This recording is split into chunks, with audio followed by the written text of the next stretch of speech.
Yo, what's up, Gear Nerds? It's your buddy Dustin from Blue Collar Gear Review, coming to you today with I guess a part 2 of a video installment. Kind of never done one of those before for the channel, so this was a good time to give it a try.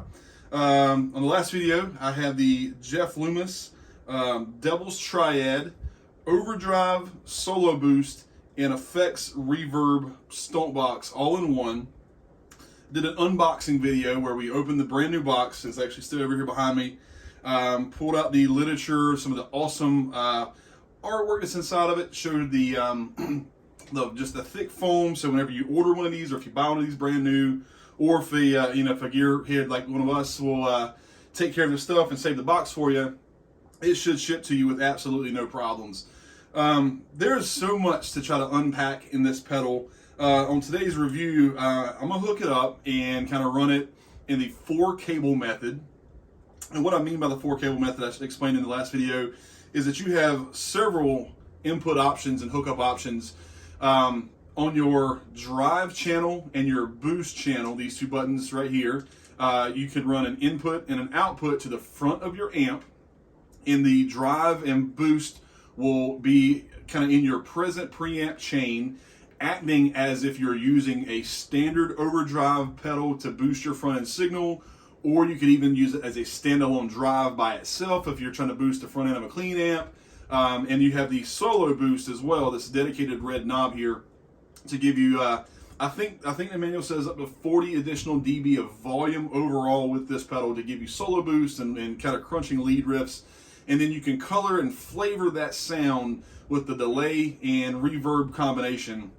One of the things that, just offhand, I'm not a huge fan of, I guess, but it's not a deal breaker, is that the delay and reverb, both circuits share the same switch. So if you like more reverb or less reverb, or more delay or less delay, you share that same thing. I guess it doesn't bother me one way or the other, but I've never really combined my reverb and delay. I think they kind of do a similar job.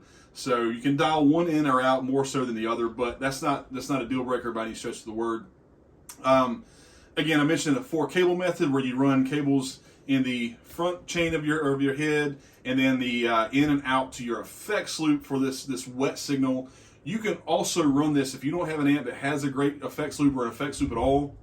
You can bypass that and run straight into your main input of the front of the pedal, the guitar in A, and come out of guitar B and right into the front. You can bypass that effects loop stuff. So if you don't have an amp with an effects loop, not a deal breaker if this is a pedal that interests your palate.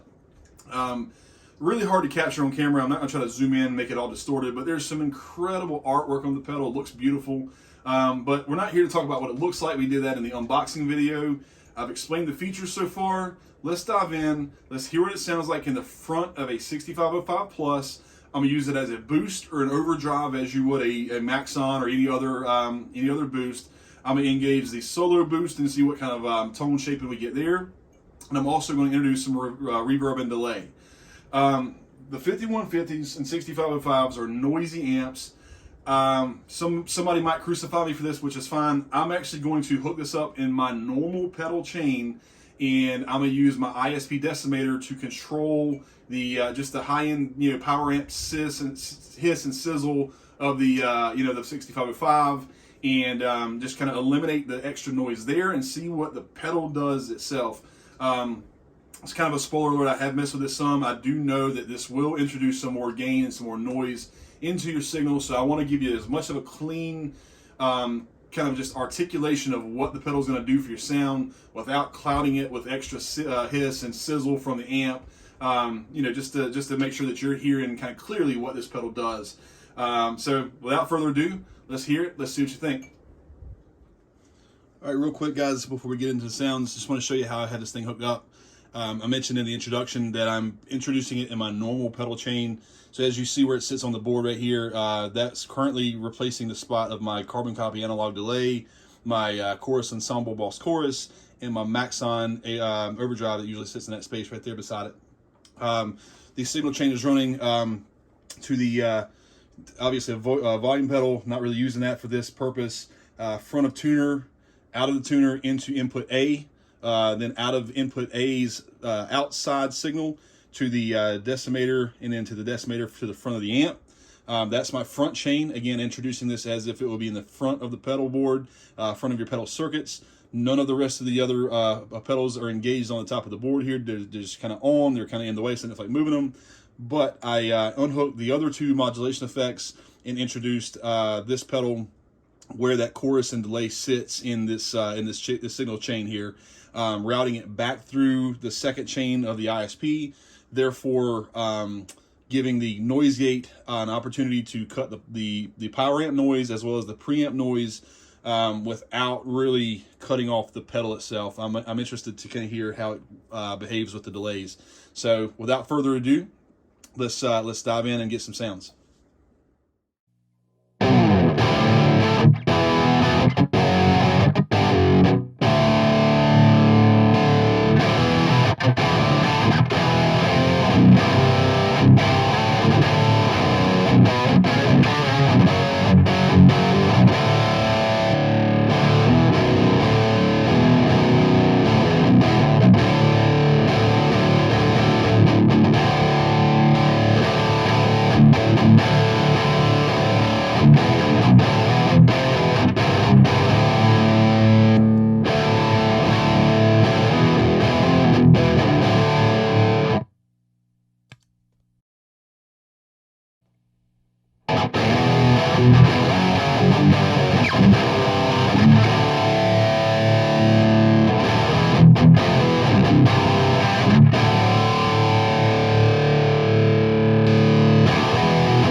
Well, guys, yeah, this is a monster pedal.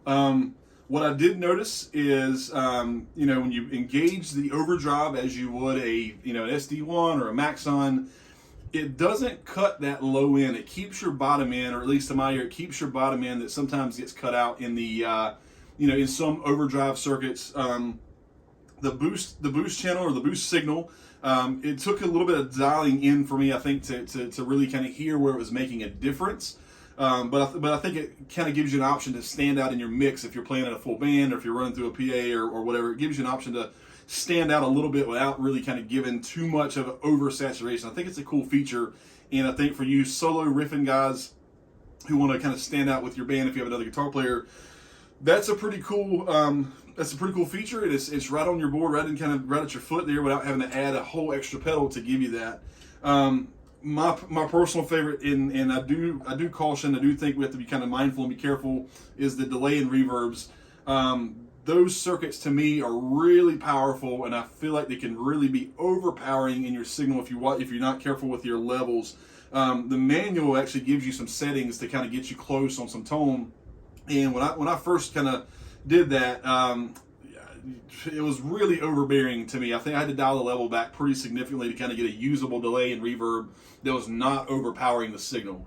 That being said, this is a powerful pedal. It can give you, again, a pretty significant extra dB of volume if you need it. It can give you some very wet signal if you need it, and it's really the size of two regular standard size stone boxes. Let's see. By comparison, this is a regular overdrive pedal that I just kind of laying here in the pile. I've actually done a video on that, but it's about half the size. So two standard pedals, if you're looking at foot space on your board and how much room it could take up. My thoughts, this is a badass pedal. If you're going to spend $300 to buy yourself a delay, a reverb, some other boost pedal, and some other overdrive pedal, seriously consider looking at this thing. I know this is new to the market, or newer to the market. I know that this is starting to make its way out there. But if you're looking at a multiple stomp box option to achieve what I consider 4 usable features: delay, reverb, solo boost, and overdrive, and or a drive if you want to use it as a drive by itself, you have a really solid option with the Jeff Loomis all pedal Devil's Triad. If you see one and you want to give one a try, I highly recommend it. Again, novelty, but the damn paint job is awesome. There's all kind of cool stuff on the back. I don't know if you can make it out in the camera there. I do like how the power button is the skull's recessed eye socket there. That's pretty cool. Some of you might find that cheesy, but there's skulls all in the studio room, and I think it's kind of cool. So I would even take it a step further and say I hesitate to even put Velcro on this to put it on a pedal board. This would be one I might have to maybe zip tie down versus get all that sticky junk on it. But anyway, hope you guys enjoyed. Again, part 2 of this video. If you want to check out part 1, I'll put a link in the description below for unboxing one of these brand new things, what comes inside, and kind of what you can expect when you order one. All pedal Jeff Loomis Devil's Triad. Highly recommend it. Thank you guys for watching. We'll see you on the next one.